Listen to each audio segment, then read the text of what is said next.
एक बात मैं आपको बता रहा हूँ, एक गारंटी देना है कि ठीक है, आपको कहीं दिखना होगा सज्जनता और सीधेपन में इस उम्मीदवार में कोई कमी लगती है क्या?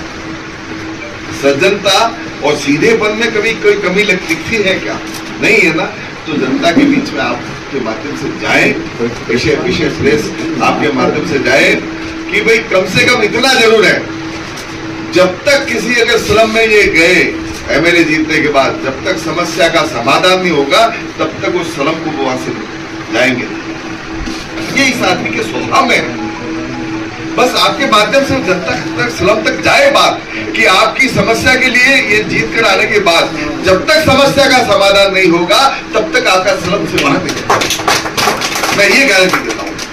बाकी केंद्र और आज जो सारा विषय चल रहा है, भाई कभी तो आवक जावक बंद करो, या जनता की जिद है बीजेपी को लाना। और एक बात बताओ, मोदी आज 3 बार गुजरात के सीएम रहने के बाद और 2 बार 3 बार जो है अभी मालूम प्रधानमंत्री बनेंगे, क्या है बैलेंस इस आदमी के लिए? पीछे क्या है? खाली देश के अलावा है क्या? आज की क्या बैंक बैलेंस हो? आज भी कुछ तो विचार आपको करना चाहिए, आपके माध्यम से जाए विषय कि ये जरूरी है, इस देश के लिए जरूरी है।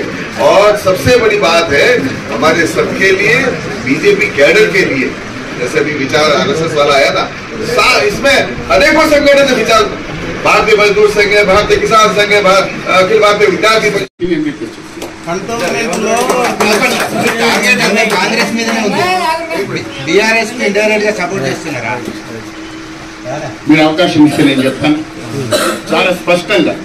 నేను బరాబర్ పిచ్చనే కట్టిన మీరు చెప్తున్నారు, మేము స్ట్రీట్ కార్నర్ మీటింగ్ లో కానీ లేకపోతే ఎప్పుడు ఇందాకనే ప్రజలు మమ్మల్ని నిలవేసిండ్రు, అందుకే కొంచెం లేట్ అయింది, దాని గురించి మిమ్మల్ని అందరూ క్షమించాలి. కానీ మీరు సమస్యల కోసం 5,000తో సమస్యలు తీర్తాయా తీరాయి, 3,000తో సమస్యలు తీర్తాయా తీరాయి.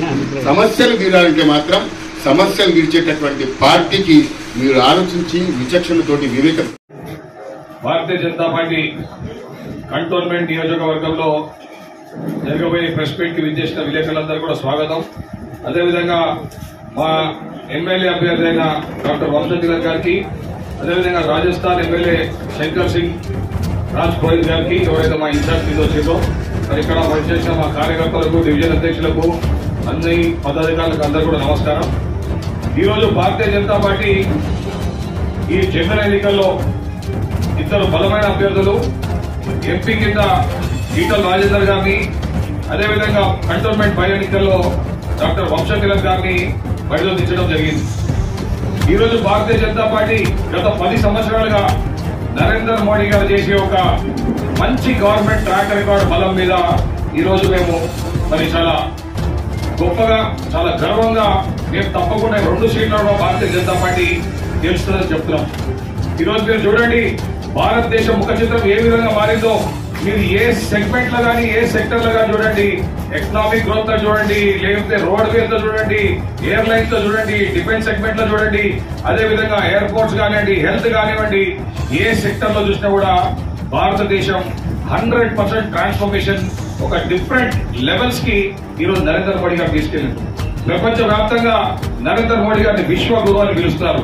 మరి అసలు ఒక క్లీన్ ట్రాక్ రికార్డ్ ఉన్న గవర్నమెంట్ నుంచి, అసలు ఒక మంచి పార్టీ నుంచి మా 2 అభ్యర్థులు గెలుస్తారని పూర్తి చెప్తున్నారు.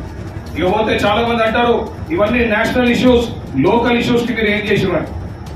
ఈ రోజు నరేంద్ర మోడీ గారి గవర్నమెంటే మొట్టమొదటి గవర్నమెంట్ ఎవరైతే మరి ఈ రోజు ఆక్ట్రాయ్ టోల్ ట్యాక్స్ పూర్తిగా రద్దు చేసినాం. ఇది కంటోన్మెంట్ ప్రజలు, అదేవిధంగా చుట్టుపక్కల మున్సిపల్ ప్రజల దీర్ఘకాలిక ఒక కోరిక ఉంటే కంటోన్మెంట్ లో ఆక్ట్రాయ్ టోల్ ట్యాక్స్ 2 కూడా తీసేయాలి, అబాలిష్ చేయాలని. మరి నరేంద్ర మోడీ గారు ఈజ్ ఆఫ్ లివింగ్ కోసం, ప్రజల సౌకర్యం కోసం 15 కోట్లు కంటోన్మెంట్ బోర్డుకు నష్టం వచ్చినా కూడా nothing doing, nothing is more than the public priority, public preference for us అని ఈ రోజు మరి దాన్ని ఎత్తివేయడం జరిగింది. మరి అదేవిధంగా అన్ని సెంట్రల్లీ స్పాన్సర్డ్ స్కీమ్స్, అంటే సెంట్రల్ గవర్నమెంట్ లో ఉన్న స్కీమ్స్ అన్ని కూడా కంటోన్మెంట్ ప్రాంతంలో, కేవలం సికింద్రాబాద్ కంటోన్మెంట్ కాదు, దేశవ్యాప్తంగా ఉన్న కంటోన్మెంట్లు అన్నింటిలో కూడా వర్తించాలని మొట్టమొదటి గవర్నమెంట్ నరేంద్ర మోడీ గారి గవర్నమెంట్. దాని ద్వారానే ఈరోజు ఫైనాన్స్ కమిషన్ నిధులు వస్తున్నాయి. మరి దాని ద్వారానే ఈరోజు అభివృద్ధి చాలా బాగా జరుగుతుందని నేను మీ అందరికీ కూడా తెలియజేస్తున్నాను. మరి అదేవిధంగా 2 ఎలివేటెడ్ కారిడార్స్ నిర్మలా సీతారామన్ గారు ఎప్పుడైతే డిఫెన్స్ మినిస్టర్ ఉండేనో ఆ టైంలోనే గౌరవ ముఖ్యమంత్రులు మాజీ ముఖ్యమంత్రులు కేసీఆర్ గారు ఇచ్చిన ప్రతిపాదన మీద ఈజ్ ఆఫ్ లివింగ్ కోసం ఆ 2 కారిడార్స్ కూడా పాస్ చేయడం జరిగింది.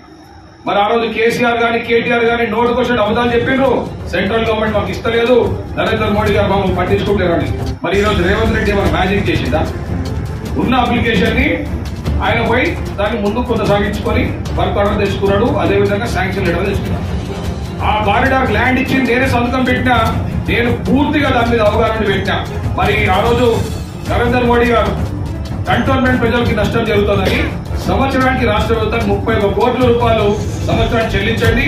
ఎందుకంటే 2 ఎలివేటెడ్ కారిడార్స్ వల్ల కంటోన్మెంట్ ప్రజలకు నష్టం జరుగుతుంది. మీరు state government offset the losses for the elevated corridors అని చెప్తే మరి కేసీఆర్ గారు ఎన్నికలు పోయినరు. ఇప్పుడు మరి రేవంత్ రెడ్డి గారు ఏం చేస్తున్నారో చూడాలి. మరి ఈ